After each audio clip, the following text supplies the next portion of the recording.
मेरा सपना ये है कि स्वामी विवेकानंद जी ने जो सपना देखा था वो सपना पूरा हो और हमारा देश इतना समृद्ध हो कि पूरा अमेरिका वीजा लेने के लिए लाइन में खड़ा हो।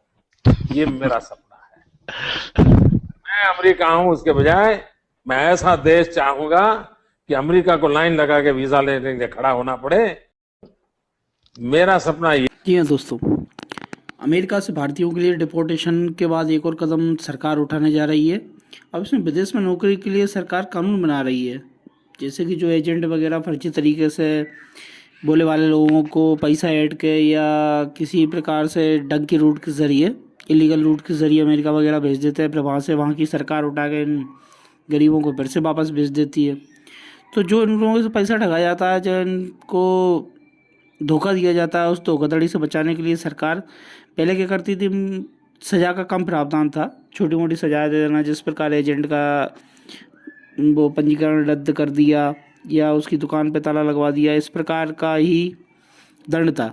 लेकिन इस बिल के ज़रिए सरकार की ये कोशिश है कि इन लोगों पर सज़ा का प्रावधान करेगी सरकार।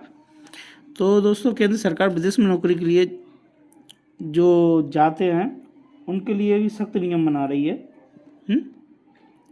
विदेश मंत्रालय नया कानून बना रहा है। बिल का ड्राफ्ट भी जल्दी से तैयार हो जाएगा। वैसे भी नया नया कानून बन रहा है। फिलहाल का संसद का सत्र बंद है, तो आगे जो सत्र होगा उसमें, जो मानसून सत्र आएगा उसमें इस बिल को लाया जाएगा। तो जनता और विशेषज्ञों की राय लेने के लिए संसद के मानसून सत्र में हम इस बिल को पेश करेंगे। अवैध तरीके से अमेरिका गए भारतीयों के लिए डिपोर्टेशन के बाद ये प्रक्रिया तेज हुई है। इस बिल की अपने को आवश्यकता क्यों आन पड़ी? अपन ने अभी कुछ दिनों में देखा कि अमेरिका ने अपने जो उनका आर्मी प्लेन है उसमें भर भर के लगभग कैदियों की तरह इन लोगों को भेजा।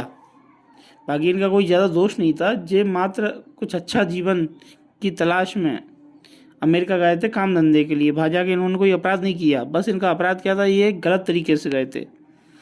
तो नया कानून 1983 के इमिग्रेशन एक्ट की जगह लेगा। इसका नाम immigration overseas mobility facilitation and welfare bill होगा। दोस्तों, इसी प्रकार के क्वेश्चन करंट अफेयर्स में एग्जाम्स में पूछे जाते हैं कि जो नया कानून जो बना रहा है जा रहा है उसका नाम क्या होगा, किस प्रकार से होगा। दोस्तों, पढ़ाई या व्यवसाय के लिए विदेश जाने वालों की समस्याएं और मुद्दे भी इसमें शामिल रहेंगे। इसमें भर्ती एजेंसियों को गैरकानूनी गतिविधियों को अपराध की श्रेणी में लाया जाएगा।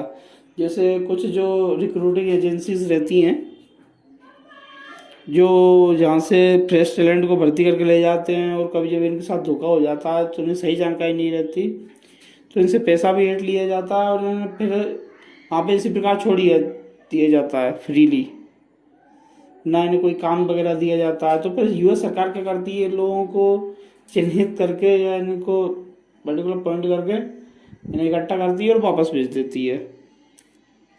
तो भर्ती एजेंसियों की गैरकानूनी गतिविधियाँ अपराध की श्रेणी में रखी जाएंगी। पहले क्या होता था, मात्र रजिस्ट्रेशन रद्द करते थे या ब्लैक लिस्टिंग की कार्रवाई की जाती थी विदेश में नौकरी का झांसा देकर फंसाने वालों पर।